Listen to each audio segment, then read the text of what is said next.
знаешь, почему ты от него не уйдешь, и, вероятнее всего, в ближайшее время будешь оставаться с ним в отношениях. Несмотря на то, что он тебя может унизить, поднять руку, несмотря на то, что ты понимаешь, что ты ему не нужна, это, скорее всего, не любовь. Каждый раз, когда ты с ним видишься, встречаешься, у тебя выбрасывается адреналин. И этот адреналин гасится эндорфином. И твой организм каждый раз подсаживается на такие выбросы, и формируется адреналиновая зависимость. Да, возможно, ты уже слышала об этом. И ты можешь головой все понимать. Ты можешь себя убеждать, пытаться расстаться на силе воли, но ты зависима от него. Эмоционально, как минимум.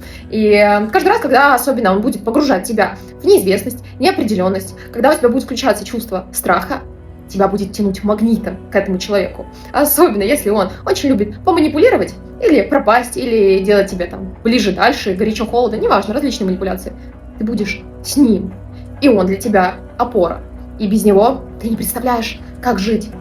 И здесь мало понимать головой. И единственное, что может тебя спасти, это работа с твоей зависимостью и с твоими чувствами. Welcome в терапию. Первая консультация за донат.